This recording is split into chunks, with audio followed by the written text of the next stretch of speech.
سلامونه او نیکی هیلې قدرمنو دوستانو، په دې هیله چې تاسې ټول برک روغ او خوشحاله اوسئ. نن په یوه ډیره مهمه موضوع خبرې کوو او هغه موضوع په کاري چاپیریال کې اخلاق او رفتار ده. دغه موضوع به د سوال او ځواب په شکل تشریح کړو تر څو تاسې ورباندې ښه پوه شئ. قدرمن مدیر صاحب، کولی شئ راته ووایئ چې په کاري چاپیریال کې اخلاق ولې مهم دي؟ هو ولې نه؟ اخلاق د هرې ادارې د بریا بنسټ دی. هغه کارکوونکي چې رښتینولي، امانتداري او صداقت ولري، نه یوازې د ادارې باور ترلاسه کوي، بلکې خپله هم د ذهني او روحي آرامتیا خاوند وي. که یو کارکوونکی په فساد، اختلاس یا جال کې لاس ولري، پایله به یې څه وي؟ د داسې کړنو پایله د وجدان نارامي، د خلکو بېباوري، قانوني ستونزې او د دندې له لاسه ورکول دي. سربیره پر دې انسان له سختو روحي فشارونو او ټولنیز شرم سره مخ کیږي. ډیره مننه مدیر صاحب. اوس راځو د ښاغلی کاف چې د حساباتو یو مسؤل و، د هغې له کیسې څخه څه زده کړه کولی شو؟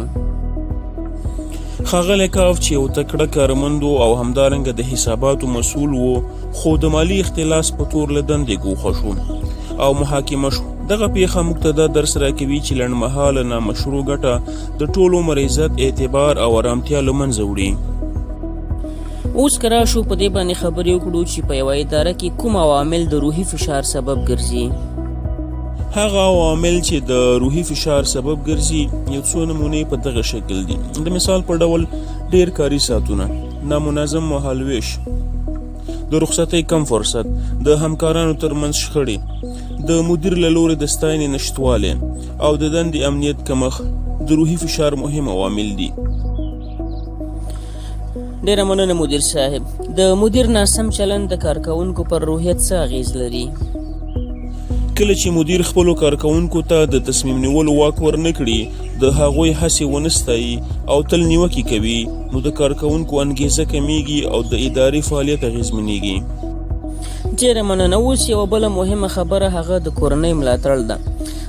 د کورنۍ ملاتړ د یو کارکوونکي لپاره څومره مهم دی؟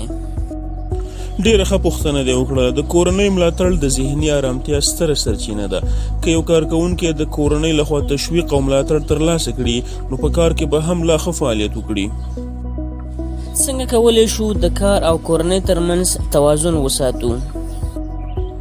ډیره مهمه پوښتنه ده. که یو شخص ټول وخت کار ته ورکړي او کورنۍ ته وخت ونه لري، نو کورنۍ او روحي ستونزې رامنځته کیږي. بریالی انسان هغه دی چې د کار او شخصي ژوند ترمنځ توازن وساتي. څنګه کولی شو د ګډ کار فرهنګ رواج کړو؟ د ګډ کار د ترسره کولو لپاره باید موږ او تاسې څو نقطې په نظر کې ونیسو. د مثال په ډول متقابل احترام باید ولرو، همکاري ولرو، د نظرونو تبادله ولرو، عادلانه چلن ولرو او د یو بل ستاینه. هغه عوامل دي چې د جمعي کار یا ګډ کار فرهنګ پیاوړی کوي. یو بریالی کارکوونکی کومې ځانګړتیاوې لري؟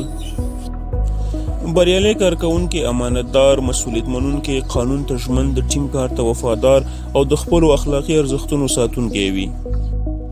ګرانو لیدونکو، په کاري چاپیریال کې اخلاقي چلن یوازې د ادارې د بریا سبب نه کیږي، بلکې انسان ته ذهني سکون، ټولنیز اعتبار او مسلکي پرمختګ هم ور په برخه کوي.